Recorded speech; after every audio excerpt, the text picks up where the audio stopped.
Welcome back to another episode of the Fit and Unfiltered podcast. I am your host, Nick. If you're new to the podcast, we've got a bit of a different episode today. Today, I'm going to share my own anecdotes as a client, me being a client of many different coaches along the way, things that I have learned, mistakes that I've made. I think you will benefit from all of it.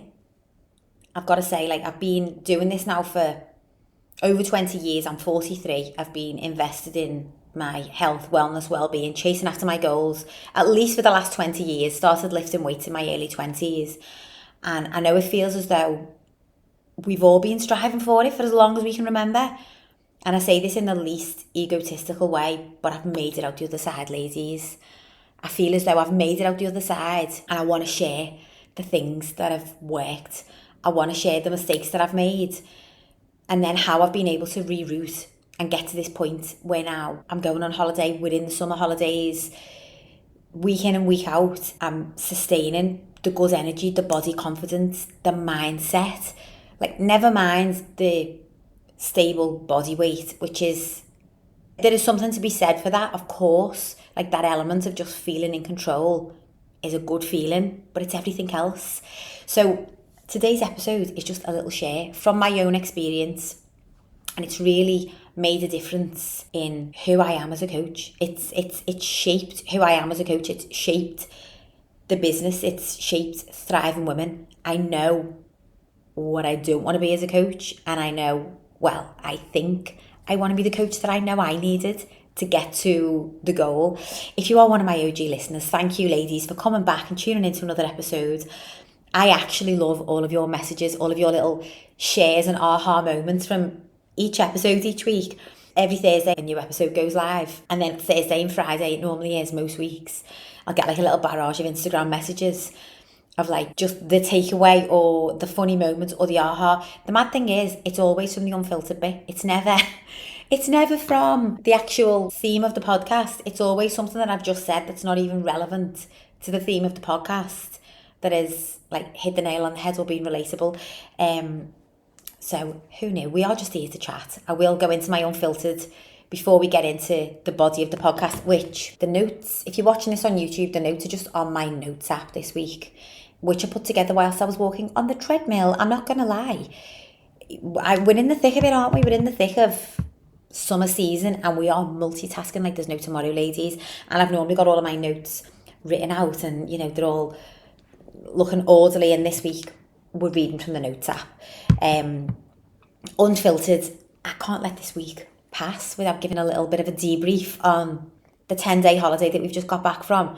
Just had 10 days in Majorca with my gorgeous little family. Honestly, me and the hubby were saying on the way home, how is it that each holiday just seems to keep getting better and better? It's not the location, it's not where we go.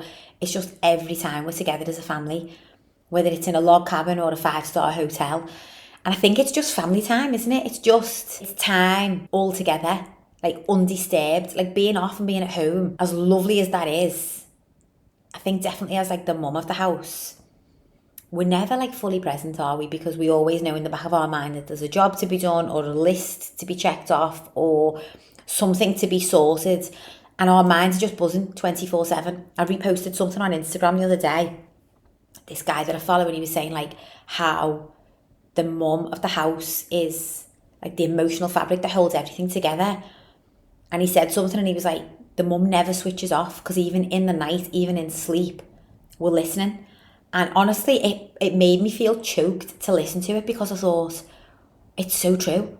We don't even switch off in sleep, do we really? If the amount of times I've got up in the morning and said to Marco, I was up with the kids last night, or Izzy needed a wee in the night, or whatever it is. And he's well, and what was I doing? And I'm well, you were flat. I'm goodness knows what would happen if I wasn't here, because I don't know if you'd wake up, because you just seem to be absolutely flat. And I can hear a pin drop, even in what I would consider to be my deepest sleep. And it got me. But anyway, so undivided family time was incredible. And I'm going to say the unfiltered was, and I say this without flexing, without bragging at all, but I want this to, because this is going to play into today's episode. We upgraded to all-inclusive 3 days into our 10-day stay. which we didn't intend to do all-inclusive at all. Motto of the story, did she do it? Did I manage to rock the 10 days with body confidence and feeling all of the things right through until the end, even on an all-inclusive holiday? Yes. So is it doable? Yes, 100%. The reason that we upgraded, so we booked for half board. We'd heard that the food was gorgeous at the hotel. We stayed in a place called the Zaviro Palace in Palma Nova, for anyone who's interested. My synopsis for what I'm looking for when we're booking holiday is the food's got to be gorge. The food I want, like fresh, delish, great standards of food, because I think for us adults, like that's a big part of, and we eat really well at home.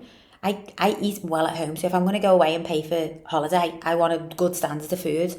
But then we also want a bit of tack, for the kids. Not tack, but I want them to experience full on mini disco and all the other good stuff, like, just that is part of a good holiday when you're a kid. Anyway, this hotel, I cannot tell you, checked all of the boxes. Like, we've stayed in amazing family forward hotels before and it's been amazing for the kids, but the food hasn't been that good, or the other way around. This place, like, the food was amazing. Like, I seen the reviews and I was like, really? Why is everyone like, okay, the food reviews are amazing, but whatever. It was so good. I've never ate so much meat and fish in 10 days in my life.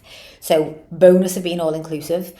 But yeah, about 3 days in, Mark had gone to the reception for something and they just offered a bit of an upgrade.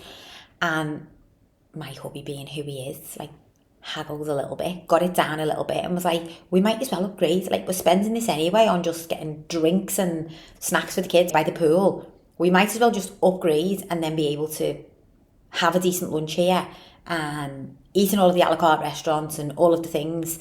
So we did. We still went out plenty as well, which was the reason that we didn't do all-inclusive, and we never do all-inclusive really, because I like to go out and eat in different places and try different restaurants and just have that freedom.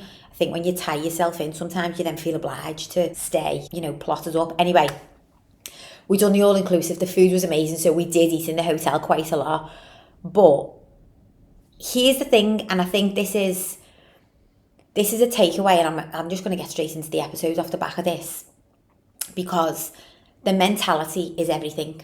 And I think sometimes the mentality, whether it's going to a social occasion, whether it's going to a barbecue, whether it's going on an all-inclusive holiday, is the more choice that there is, then the more options we give ourselves, versus you just have a certain standard of how you eat. And it doesn't really matter whether or not the loaded fries are put in front of you at breakfast or the pizza's put in front of you at lunch or whatever it is. If that's not the way that you would eat, these are just examples, by the way, then just because you're on holiday doesn't mean, or just because it's on a buffet or it's in front of you doesn't mean that by default you then have to have that on your plate. I'll give you an example. Okay, the pizza at lunch is probably a daft example because that probably is a classic holiday food, although I didn't have pizza at lunch. But anyway, let's say, for example, you go to the breakfast buffet and there's Nutella pancakes and there's all of these chocolate pastries, and then you've got all of the other good stuff like the fruit and the Greek yogurt and the eggs and the turkey bacon and all the other good stuff. Nutella pancakes, whether or not they're there in front of you or not, that's like, once we get it, women in our 40s, that's just not going to line up with our better self. And so it's there, but it's not even part of the conversation. We're never getting that. Like, okay, you might get it once if it's something that your heart really desires. I'm all about giving yourself that little bit of freedom. But generally speaking, here's the thing with all-inclusive, just because it's there doesn't mean you have to eat it. And the other mentality, the other side of this is, what's to stop you eating like that all of the time anyway? I always say this to clients. I'm like, we parent ourselves at this point. So we can have a glass of wine any night of the week if we want. We can have chocolate any day of the week if we want. So why do we feel the need when we go on holiday to eat and drink to our absolute max capacity? My clients don't do this, by the way, just to then come back, feel like rubbish for it and have to work it all off. Like, it's just, I think it's the mentality of, you get yourself to a certain standard where you're eating well, you've removed food noise, and so that food loses its overall appeal. And so maybe you have a little bit to indulge in because it feels fun, but it's not it's not an everyday thing. You're not going up to the buffet and getting the Nutella pancakes every morning just because they're there. And it's like, it is old school mentality, because I remember feeling this way years ago on holiday. It's like, well, I'm not going to get to have that when I'm at home. It's like the glass of Carver, isn't it? When you go to get your water on holiday and then there's Carver next to like the orange juice station. And it's like, and there's always women and there's always men with glasses of Carver for breakfast. And they probably just think, well, listen, I'm not going to get to have a glass of fizz for brekkie when I'm back working at home. So I'm going to do it. This is my holiday. So, and you know what? Like, more power to you. Like, good for you. You do you. But have that mentality at all times. Just because it's there doesn't mean you have to have it. And sometimes being able to stay aligned with what you want more is the hardest part of it all, really. Because what you want more, 9 times out of 10, will always be to have the energy to keep up with the kids, to feel good when you're dressed up and go out in the night, to feel good in your swimwear. Well, all of that is going to be impacted by the food choices. So that's where then when we go up to the buffet or we're making our decisions at lunch, it's easy. I know what I want more. I want to feel good tonight. Got a nice dress to wear tonight. So yeah, I'm going to get the piece of steak, please, or I'll have the piece of fish with the side salad. And you know what? Let's get some fries for the table to share, and we'll share them. But, you know, it's got to be done in moderation. Anyway, into the podcast, ladies. So, few things have been just at the front of mind recently, but early this week on one of my check-ins, a client said to me, and I hear this all of the time, she was like, Nick, how do you just know? Like, it's like you're in my head. Like, I didn't even say that, but you just know exactly what I mean, what I'm thinking. And it just makes so much sense. And I was like, well, but I am also a mum of 2, and I am also going through hormonal changes and trying to juggle all of the things. So part of me, I get it, because I'm also in the same boat, but also as well, I've been there. And if I haven't been there, I've coached women who have. So sometimes it's from experience, sometimes it's just from, I am a real woman in the thick of it alongside you all. And I know that that's probably a really overused term. I am a real woman. But one of the things that I have learned from working with multiple coaches over the year is, honestly, not everyone online is what they appear to be. Honestly, some of you listening will know this. Like, you sign up to work with a coach, you've got all of this expectation, and you're getting one-word answers via email for your check-in reply, which is what happened to me one time. I signed up to work with this guy years ago, probably late 20s, and I followed this woman on Instagram, and she was in insane shape, and she was competing to be a bodybuilder and one thing and another. The aftermath of her story, by the way, was a massive rebound, and she turned that into a whole business. But anyway, that's a whole other story. So I ended up going through to her coach's page from following her, and he had this reputation, he had all of these amazing transformations, he had this big, I am and I will be your biggest supporter and cheerleader and everything else. I paid a lot of money to sign up with him. I was hook, line and sinkered. And check-ins were done via email, which I found really informal, to be fair. I don't know whether that's a thing. I don't do my check-ins via email. I just find it to be too, not informal, formal. Bearing in mind, you paid a lot of money to work with a one-to-one coach. And I would get a one-line reply. One-line reply. No emotion, not even any real meat on the feedback. Just keep going. That's good. Increase your steps. Knock this off your calories, whatever it might be. So there's number one. I think this is why it is hard to make a decision now about working with a coach, because I think a lot of people, a lot of women and men probably, have lost trust in the coaching industry, because we've all been there. We've all signed up for plans and worked with coaches and done different things, and it just hasn't been what we expected. It hasn't stuck. Now, don't get me wrong.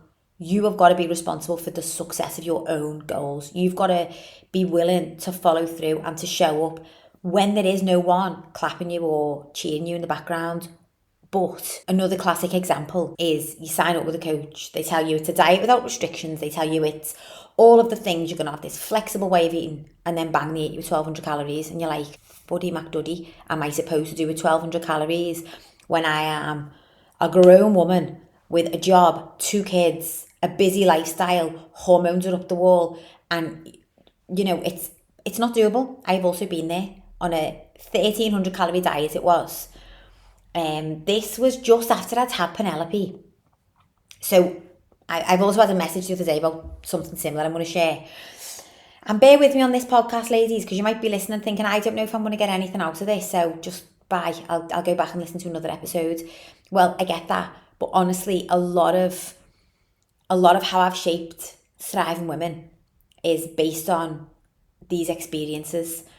And again, I say it in the least egotistical way, but I'm now here living the lifestyle, so I want to also share the things that I was able to put into place off the back of making some of these mistakes. So this guy put me on 1,300 calories. Bear in mind, I just had a baby not long ago. So it goes back to him and I'm like, this is another coach. I paid a lot of money to work with for my personalised bloody plan. I told him I've got abdominal separation, which was quite bad at the time. I was waiting for an operation on a hernia in the middle of my stomach. So I was like, I can't do any like barbell hip thrusts or anything where I've like got to really exert myself through my stomach. Can't do kettlebell swings, can't do anything similar. Barbell hip thrusts, heavy, like, you know, if you're getting 5 reps on a program, you're intended to go relatively heavy. First exercise on my plan, so I was like, okay, he hasn't listened to me whatsoever. Put me on 1,300 calories when I was breastfeeding, which I'd said obviously in like the discovery part of us setting up my program. Anyway, he completely backtracked. Oh yeah, you're going to need more calories because you're breastfeeding. And I'm just thinking, you're a no.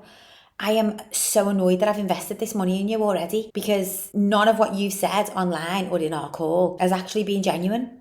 You know what he actually said to me? Come back and he was like, sorry, I've had my nan's funeral, so like my head's fell off a bit. And I was just like, I would rather you just be genuine from the offset. Anyway, learned a little bit in working with this guy. Mostly that I will give up if the calories are too low instantly. And I don't know if any of you listening are exactly the same. This is why low calorie diets, I believe, one of the reasons do not work, because it's so hard to stay accountable to such a low number that you just lose accountability. You start to eat things and you don't tell MyFitnessPal about it. And we stop tracking. We have like little, you know, if we're being good in inverted commas, then we're all in. We want to tell MyFitnessPal about it because we want to see that number and get that validation of like, I managed to hit my targets today, versus I'm going out tonight, or I'm going to the barbecue, or we're going to have a movie night with the kids. I don't want MyFitnessPal passing judgment on what I'm about to eat, so I'm just not going to track it. And then we end up in this really frustrated place because we then check in with ourselves or your coach, and in your mind, 5 days out of 7, you've been relatively good. And for those other 2 days, you weren't that bad. You just didn't track it all. But there's no clarity in what's working and what's not. And really, for the 5 days that you were being good, you were miserable because that calorie deficit was actually too low, too restrictive, and was draining the life out of you. Hence the reason that you felt the need to then overeat and not track on the other remaining days. Low calorie diets, ladies, just apart from the whole science behind how it will slow down your metabolism and how it will lead to binge eating in the long run and all of these things, like in my experience, very few people actually stay accountable and actually track on that number of calories. Like, we're not meant to be running on empty. There will be periods where you feel a little bit more hungry. You technically could eat a little bit more. That's okay. That's normal. When you're trying to drive fat loss, you're going to have that little 8 o'clock in the night where you're like, I technically could eat something else. Or maybe even like mid-afternoon, but you're trying to drive fat loss. So we want to get past those hunger cues that keep rearing the head, because if we keep giving in to them, then we're going to stay at maintenance weight. So we've got to have some level of feeling that little bit of hunger. But the rule of thumb, as I always share, if you are genuinely hungry and an apple or a carrot was put in front of you, you would eat it. You like, I'm hungry, just give me anything. If you look at the apple and think, nah, don't feel like that, feel like something else, that's not genuine hunger, that's a craving. If it's genuine hunger, you would eat the piece of fruit, the vegetables, whatever it might be. So yeah, this is the harsh low calorie diets. I have so many women, I say so many women, I know that that's like such an overused term. I have a lot of women in my experience who will question the number of calories that I give. Like, are you sure I should be eating this much? Because the coach previous to me had me on like 400 calories less than this. And I'm like, yeah, and that's why we're working together though, isn't it? Because that didn't work for you, because you couldn't sustain it. And also, since you last went through that part of life, your hormones have changed. You're now struggling with sleep. Training has changed. We're moving away from HIIT. We're now doing strength training. We want you to feel satiated throughout the day. The goal should always be to eat as much as possible. And this is something that I have learned from my own experience and I now implement into my coaching, the goal should always be to eat as much as possible and still progress. We don't want you on the bare minimum. And that's the only way that you're going to get to your goal, because where do we go from there? Like, genuinely, where do we go from there? This is the question that I've had on Instagram the other day. So I had a woman reach out to me and she was like, Nick, I listened to the podcast and I've basically gone against what I know that you would tell me to do if you were my coach. But I really would love your insight on this. She said, because I was eating this amount of calories and I was starting to feel good and I was starting to feel stronger and more toned and like I was starting to see a bit of definition, but my scale weight was not dropping. So I've slashed my calories by 500 and I'm now eating 1200 calories and the weight has dropped off. But I've had to stop going to the gym because I've got no energy. I've just got back off holiday and that's what's led me to reach out to you, is what she said. She said, because I just felt like skinny fat basically on holiday. Like I felt flabby. I didn't feel good. She said, and as soon as I got to the point where it was like, put my swimwear on, I realised this whole time I've been chasing the scale number. This isn't how I want to feel. I met the number, but I don't feel good. Like I was starting to feel strong and toned. And like she said, I was starting to feel my abs. And then when I got on holiday, I just felt soft everywhere. Anyway, I had a little bit of a chat back and forth with this lady. But again, another classic example of like pushing yourself to extremes through a calorie deficit, but having no energy to show up anywhere else. Like that's not the long-term game, ladies. That is not the long-term strategy, and that is definitely not going to get you to a thriving lifestyle. It's just going to bring down a number on a scale. And at the end of the day, are we really gonna place all of our value on that? Or are we going to be willing to do things a little differently? And so yeah, I do always get that bit of pushback on calories, but as long as you're in a deficit, we're good. If the goal is fat loss and you are in a calorie deficit, we're good. Don't worry if it's more than the 1200 that somebody online is telling you need to eat, or the 1400 that MyFitnessPal is programming for you to eat, because none of that is factoring in your lifestyle. None of that is factoring in where you're at hormonally, or the fact that you travel 3 nights a week, or the fact that you've got kids, or you have got this non-stop lifestyle, or whatever else it is that we need to factor in to make sure that you've actually got the energy to show up in your actual life. This is so important. A calorie deficit and dropping weight on the scales is just a part of it. But what we actually want, what most women actually want, is the energy to show up, the energy and confidence to show up in your actual life. Like, I want to be able to go to the kids' sport and stand on the line and just have my arms out or have my shorts on if it's a nice day, because I feel good and I feel confident. I want to be able to go to the gym and not feel like I'm slugging it to get through the session. Like, I've actually got the energy. I'm excited to go and train. And I also am excited to eat afterwards, because I know I'm going to be able to have a good meal post-workout to recover. I'm not in this cycle of feeling like I'm constantly starving myself, because eventually that is just miserable. Meal plans is another classic question which I'm asked, so I just thought I'd share a little bit of my experience on this. So I've got this kind of, I suppose, like, not love-hate, but I stand sort of like in the middle of whether meal plans work or not. My version of a meal plan, if I'm ever working with a client, will be whole foods based, with plenty of options. So it's more of a menu that you choose from rather than a set plan. And so all we do in planning out that menu is we remove a lot of junk, a lot of ultra processed, a lot of high sugar, a lot of saturated fat.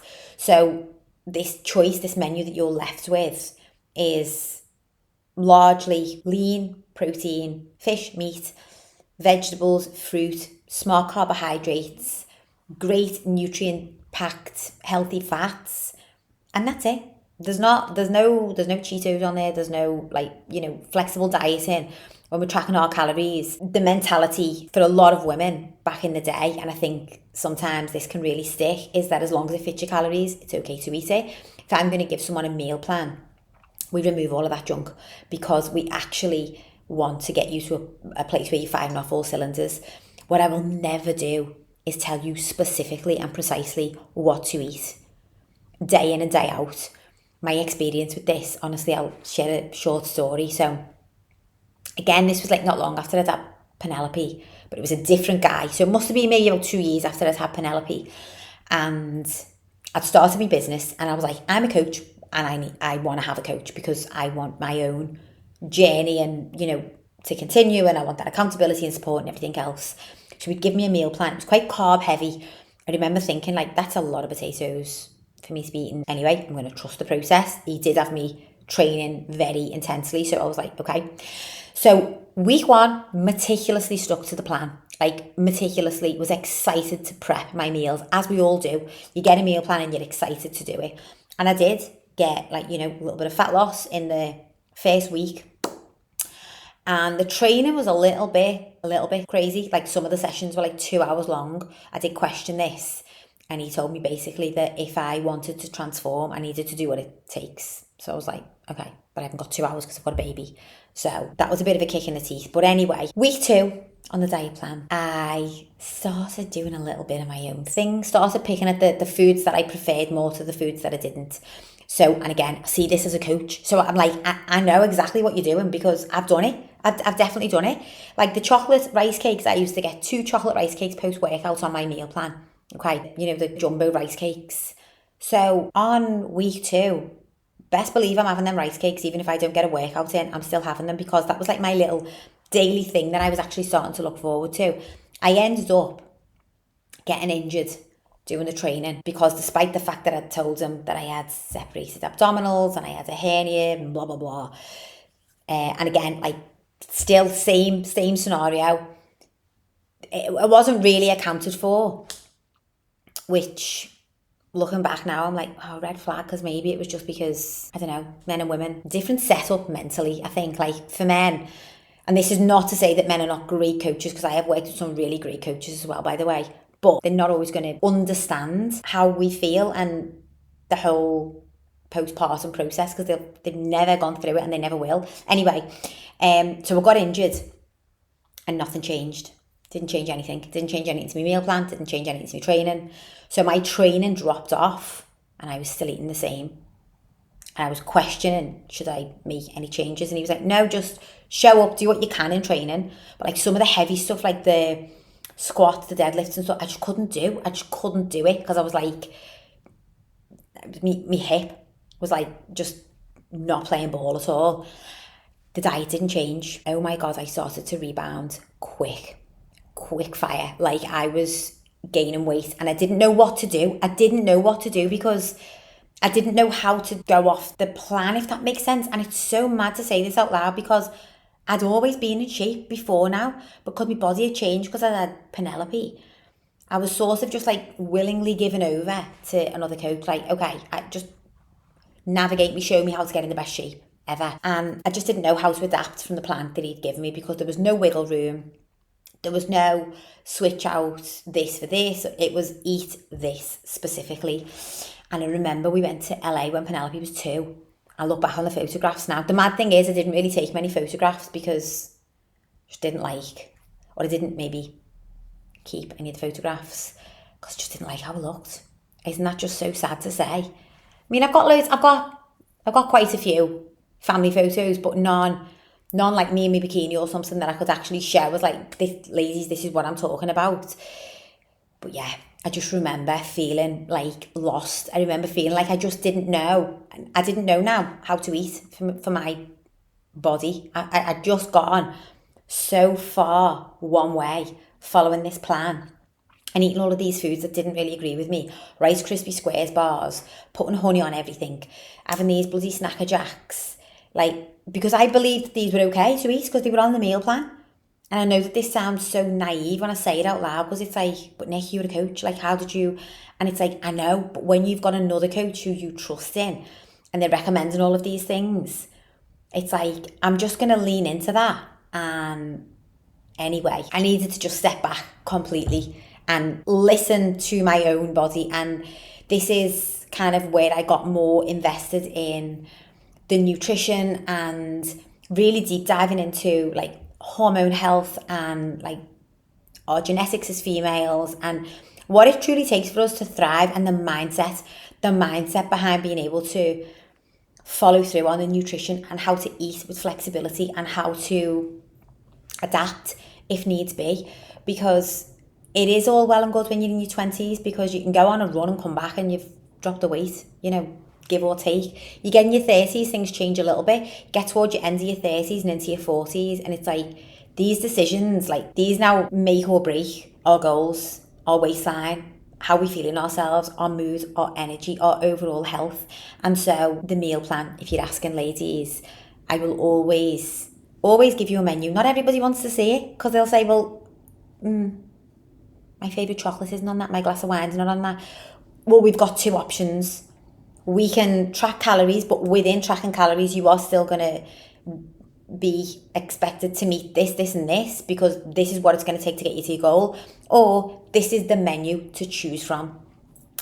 And it will be whole foods led, but I can honestly say from personal experience, it is eye-opening, game-changing when you start eating that way. You're not craving anything else. You're not feeling like you're missing out. Genuinely, none of the other stuff that once had a hold of you or had an appeal has got that appeal anymore, because you're eating in a way where it's almost like pushing through a ceiling of like you felt good but never really truly understood what it feels like to wake up and feel full of beans and have loads of energy and not be craving and feel satiated. Like this is such a breakthrough, is to actually feel satiated and not be thinking about food. And I know that this food noise term is overused a lot, and I know that it's a real thing, but I think a lot of it has come from restricted dieting. Like it just has. It's put food on a pedestal for so many years, for so many women, whereby all we're thinking about is the foods that we can't eat. And then we feel naughty or bad or whatever if we do eat them. So then we go into this like self-loathing, pulling ourselves down, overthinking the slice of pizza or the burger, which really honestly is going to lead to a couple of pounds of water weight overnight. You just get back to normal and it's gone. But to be able to move away from food noise is the most liberating feeling. And you might have seen me share something actually on social media this week, because this is one of the pieces of feedback that I get quite often. Nick, the food noise is gone. Like, oh my gosh. And it's like, okay, bingo, what do you think is going to happen next now that the food noise is gone? The weight is going to drop off. All of these performance goals, these goals that you had that felt like a million miles away, how much easier do you think it's going to be to now work towards your goal, achieve the goal, stay at the goal, super exceed your expectations, because the food noise is gone? So we think that we're signing up to be given, told to specifically what to eat, or we want to be given this low calorie, harsh restricted diet because in our minds that's the only thing that's going to work. But it just heightens the food noise. It heightens the very thing that you were struggling with in the first place. And so you might be able to stick to that momentarily, but long term, that's not the solution. Because long term, the food noise is just going to return. It's the same with the current medications, I believe, that a lot of women are on, unless you've got the budget to stay on them long term. And if you're listening to this, by the way, and you've been on medications or you're still taking weight loss medication, my beef to pick with this is it's not the women who are on them. Like, I can completely understand why so many women are using them. But my beef is that it's just taken away from what we've worked so long to build as a society, which is healthy eating, prioritising, moving our bodies, caring for our mental health, like removing some of the ultra processed, actually stopping giving our money to some of these crazy food giants. Anyway, I'll go down a rabbit hole if you let me on that one. And so to remove the food noise, bring it back, Nick, bring it back. Do not be tempted to rant. But to remove the food noise, really, it took me a long time to do this. And I promise you, ladies, learn from my mistakes. It's not a restrictive calorie diet and it's not a restrictive meal plan that you need.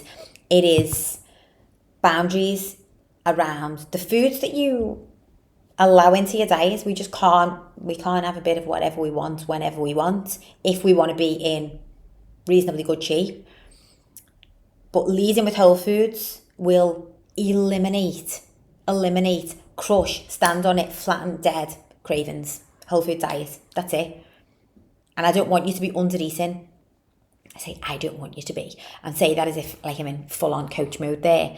I wouldn't recommend. I just wouldn't. It will always bite you on the butt.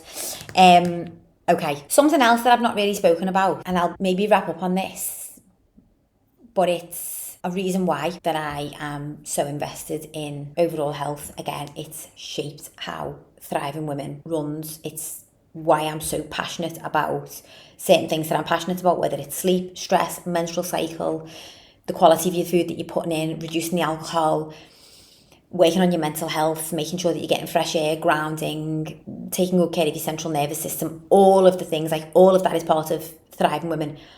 There is not one woman that's going to come inside of Thriving Women who I will not speak to on any of those. Because you're signing up for fat loss. Because in your mind, if you lose the weight, that's it. Like, you're gonna feel good. But we've got to look at what's got you in this position in the first place.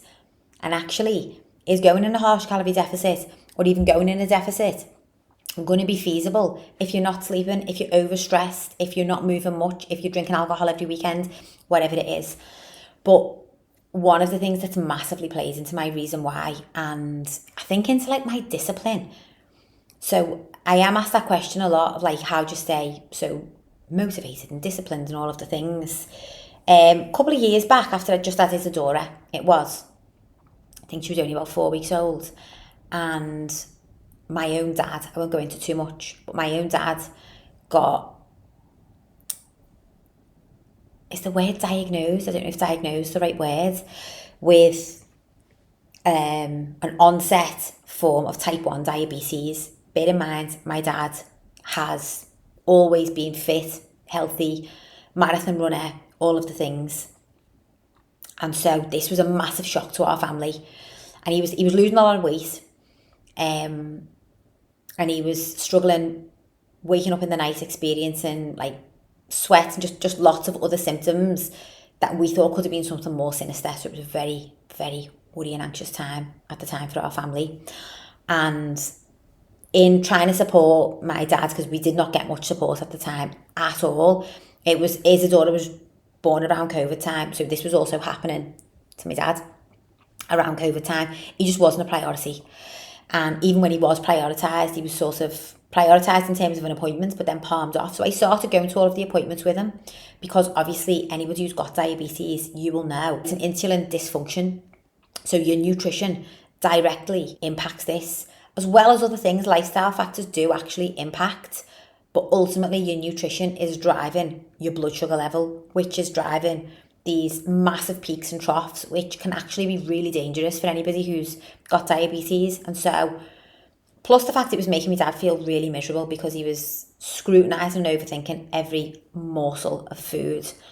And won't go into it, but when I did go down a rabbit hole, like just looking at things from a cellular health level and looking at the stress on the body and looking at our general well-being and looking at the quality of what we put in, not just the calorific value of what we put in. Like so much of it just makes sense in how to optimize for better health. And I know I'm saying this and then I'm sitting here saying my dad was always healthy and this, that and the other, but there were definitely things that he was doing that like if we could go back now and turn back time and we could do things differently, we would 100%. There were so many things that he was like quote unquote getting away with because he was so active. He didn't have a really poor diet or anything like that, but there was definitely things that like if we could go back now and do it differently, we would. And so now myself, I am aware of that. I plug that into my nutrition now because I know what might happen 10 years down the line or what could easily happen and how that can just completely change everything. From your mental health to the way that you live to the way that you are able to show up day to day, because it absolutely changed my dad as a person. And it was it still is it's still a massive thing in our little family. I've only got a little family. And it just is because it's, well, if you look into diabetes and the impact that can have on cognitive function and brain health and memory and everything else, it's just like, okay, wow, this is more than just stop eating cake, which is what most people think it is. And so again, inside of Thriving Women, I'm not interested in if it fits your calories. Like, eat shit, pardon the French, as long as it sits in your calories. What's that going to achieve? That might get me a transformation photograph to post online to entice more women into my, like, that's not what I'm here for. That's not like, I'm not going to sell out. If you are choosing to work with me, we are going to get you to the point where you are firing off all cylinders. I can't say this enough. I want you to be able to go on holiday, go on the night out, experience the festive period or whatever it is, and live life to the full with good energy and with freedom around food. We don't want to be going to the buffet, going to the restaurant and feeling completely overwhelmed. We don't want to be getting in bed at night and food noise is like taking over our minds, which I have had women tell me before. We want to move past all of that. And so, yes, we want the aesthetic outcome. Best believe we do, because we're thriving women. So we don't want to just have the energy. We also want to look shit hot. And let me tell you this, no matter your starting point, if you are willing to apply yourself, if you're willing to go all in, if you're willing to commit and show up the way that you said you wouldn't, put the blinkers on and block out the noise, it doesn't matter your starting point, you can get in the best shape of your life, no matter where you are now or what your age is. I say that confidently. It's just that commitment part gets most people, because the level of commitment to yourself, I'm not saying the commitment as in you've got to get out and do 15,000 steps a day and eat this regimented way, and that's, possibly not a sustainable way of living for a lot of us, but the commitment to show up for yourself on a daily basis, to stop sabotaging, to stop on, off and yo-yoing and convincing yourself that you're not good enough, and then, missing, staying accountable or whatever it might be, skipping the sessions. Like, the level of commitment, if it's there, you will get to your goal 100%. There's no two ways about it. But this commitment and this being able to block out the noise, it is becoming harder. Of course it is, because we're just hit with information 24/7, and we actually now go online to wind down. So we associate chilling out with having a little scroll, don't we? A lot of the time.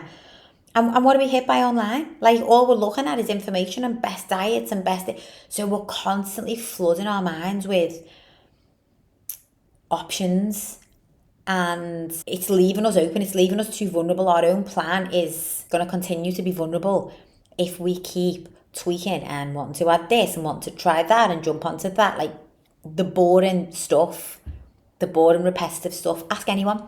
Ask instead of, maybe scrolling online, like, go and ask genuinely the woman who you admire who's in shape what she does, and it will be boring. It'll be boring. She'll probably get early nights when she can. She'll drink her water. She's probably moderating alcohol if she's in her 40s. She's eating enough protein, even though it does feel like a chore to get in. She's getting up and getting out for a walk at some point in the day, even though it feels so hard to move away from your desk because your email list is absolutely crazy mad busy. She's doing the boring stuff. She's trying not to scroll too late at night. She is not letting herself run on caffeine, even though that kind of feels a bit buzzy because we have a coffee in the morning, it suppresses our appetite and we kind of feel like, woohoo, I'm one up on the day. And then 8 o'clock comes in the night and like, it's bit you on the arse, but you don't realise that that's from the morning coffee. All of this stuff we talk about, by the way, inside of Thriving Women.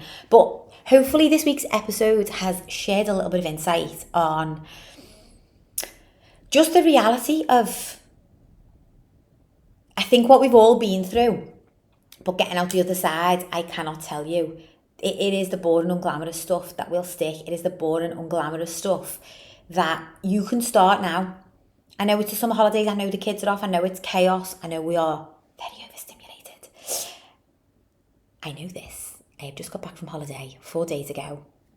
Washing suitcases, kids off, work, all of the other things, trying to maintain my own health and fitness goals. It's a lot, but we've got two choices. We're either going to face it head on, crack on with determination, and actually put a spring in our step and feel excited that life is happening and we're in the thick of it, or we're going to allow ourselves to just be drowned out by the overwhelm. And it can easily happen. It can easily happen. Sometimes you do need that community of women around you, or coach in your corner, or maybe you just recruit the support of your hubby or your friends or whoever it is. I think all of us need someone or some community to just give us that little bit of a boost. And if that is you and you're listening to this and you're thinking, okay, well, maybe I do need some support, or maybe I do want to be part of a community of like-minded women, or work with a supportive coach, or try this whole lifestyle approach that actually doesn't sound doable right now, but like just take the leap of faith. Just feel the fear and do it anyway, or whatever it is that the saying goes.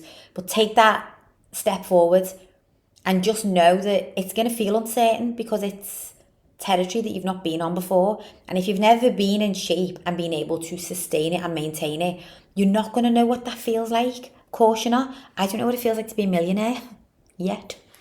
We'll see. I don't know what it feels like, but I'm willing to do the things that maybe it's going to take to get me one step closer, even though I can't fathom what that would feel like. That was just a wild example. You might not be able to fathom what it would feel like to be in unreal shape, to wear the bikini, to have the confidence in the gym, like insert the goal, whatever it is. You're not going to know what it feels like. We've just got to take the chance and do it anyway. But we have to have the discipline and the commitment to ourselves, not to anyone else, not to your coach, not to anybody else. You've got to want to do it for yourself. That's what it comes down to. You've got to remember why you're doing it. You've got to remember that a lot of everything else that's being put in front of you, whether it's recipe books or the latest whatever, generally is, it's not all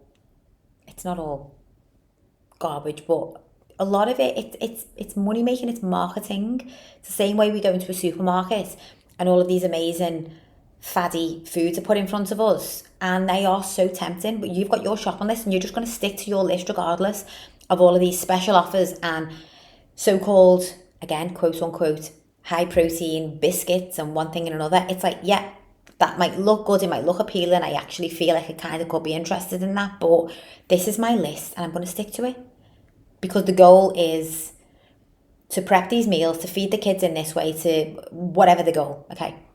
And you're going to stick to the shopping list. When it comes to our own goals, I don't know why we feel that there always could be something that we're missing, something we could be doing differently, when really the gold is in the consistency of the day-to-day.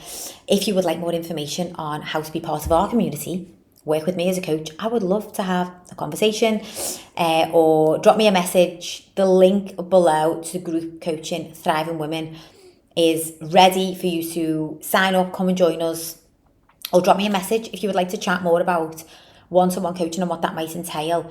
I would love to have that conversation. Ladies, I hope that you've all enjoyed this week's podcast. A little bit of an anecdote, a little bit of an unscripted, unfiltered entire episode. It's good to be back, and I will see you all on next week's episode of the Fit and Unfiltered podcast.